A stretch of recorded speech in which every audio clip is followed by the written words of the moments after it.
We are gathered here today to rejoice in the departure of our coaches and managers on this Black Monday, the year of our Lord 2025. For those of you not in the know, Black Monday is the day after the NFL regular season ends, in which all the bad teams in the league get to choose to fire their coaches, managers, coordinators, or some combination of the three due to the team being bad in an attempt to bring on new guys that can try to make the team better in the future. That is what Black Monday has been for years, and now it's time for this Black Monday. You know who was a bad team this year? The Cleveland Browns. So surely they made some changes. Let's go through it, shall we? Andy Dickerson, our offensive line coach. He was fired. Yay! This is a good move, because if you watch the Cleveland Browns at all this year, you know that maybe our biggest issue on the field, out of all of our many issues, was our absolutely, truthfully, verily offensive line. We brought in a new offensive line coach this year, and in hindsight, it's pretty obvious that we did because it was dreadful. Andy Dickerson did a terrible job. In the 4 seasons before this one, so from 2020 to 2023, our offensive line ranged from being middle of the pack to kind of good. It wasn't superhuman, but it was an offensive line you can win a lot of games with. This offensive line we got this year, nope. Atrocious. Garbage, terrible. Offensive. Truly. And some of that is due to injuries, and some of that is due to Jedrick Wills being horrible, but Jedrick Wills was on all of those other teams I mentioned from 2020 to 2023, and yet the offensive line was still competent those years. It was uniquely bad this year. That's on coaching. That's on Andy Dickerson. He needed to be fired, and he was. That's good. Ken Dorsey, the offensive coordinator, he was also fired. Yay! It boggles my mind why we brought him in the first place. Last year, Ken Dorsey was the offensive coordinator for the Buffalo Bills. The Buffalo Bills are a team that's supposed to be a Super Bowl contending juggernaut every single year. In the middle of 2023, the Bills were hovering around 500, and their quarterback, Josh Allen, was in the middle of one of the worst years of his career. The Bills then fired Ken Dorsey, who was sabotaging that team, and wouldn't you know it, as soon as he got fired, Josh Allen became great once again, and the Bills went back to being juggernauts. They didn't win the Super Bowl that year, but they were very clearly a better team. And now this year, they're one of the best teams in the AFC again. Some combination of Jimmy Haslam and Kevin Stefanski saw what a terrible job Ken Dorsey did in Buffalo, and they said, we need that on this team. Let's go get him. 258 points. The Cleveland Browns scored 258 points in 17 games. That is far and away the worst in the league. You do not win with that. You do not. And yes, the offensive line is a big part of that. And yes, Deshaun Latson being garbage is a big part of that. But one of the reasons that Ken Dorsey was supposedly brought in was so that he could create an offensive system that Deshaun Latson would thrive in, and there was no thriving at all. Deshaun Latson played in 7 games this year. We did not crack the 20-point threshold in any of the games that he played in. That's a Ken Dorsey problem as much as it is a Latson problem, and a Barry problem, and an Andy Dickerson problem, and a Jimmy Haslam problem, and a Kevin Stefanski problem, and a Browns problem, and an everything problem, and maybe even a me problem because I still kept watching them! So Ken Dorsey was fired. That's good. How about Jim Schwartz, our defensive coordinator? He is still here, and that's the right choice.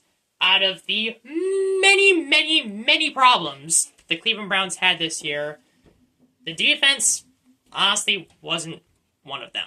There are a couple points you can criticize Schwartz for, like Juan Thornhill deciding not to try at points, and that horrible disaster in the third game against the Giants this year that basically defines the season, in which our defense makes a play that gets penalized, and JOK decides to lead the entire Browns defense with a team choreography move, a team dance, while the penalty is being announced.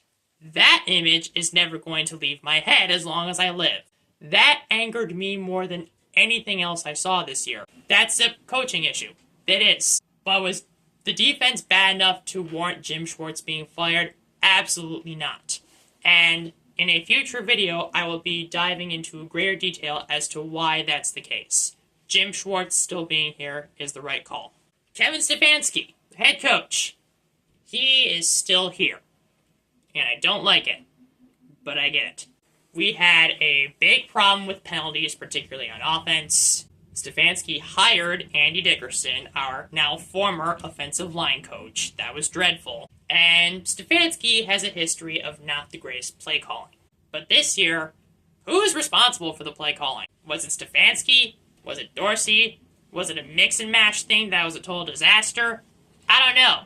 Was Stefanski the one who hired Dorsey, or was that a Jimmy Haslam move? I don't know.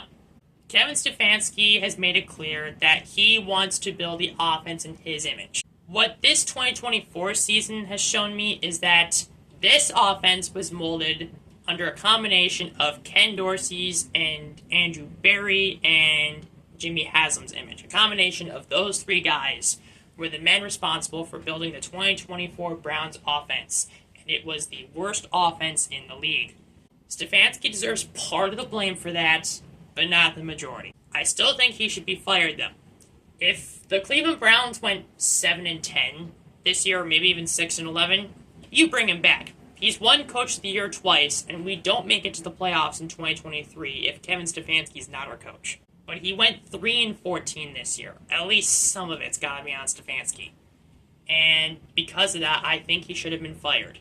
But Jimmy Haslam's giving him one more shot, so we'll see how it goes. And I'm not going to complain about that too much from this point forward. What I'm going to complain about instead is the fact that our saboteur primo, Mr. Andrew Berry himself, the GM extraordinaire, full of genius from sea to shining sea, is still here. We are an unserious football team. We are an unserious franchise. Yep. Jimmy Haslam still believes in him, apparently, even though any Browns fan who has watched a second of Browns football this year knows that Andrew Berry has been dreadful.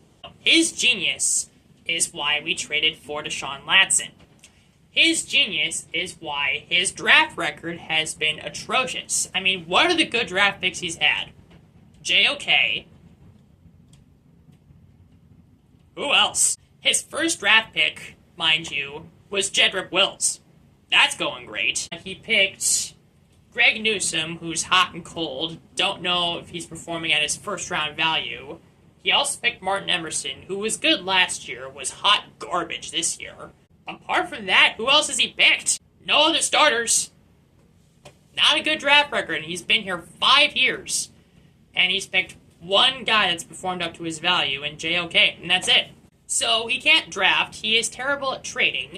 He apparently still believes in Deshaun Watson.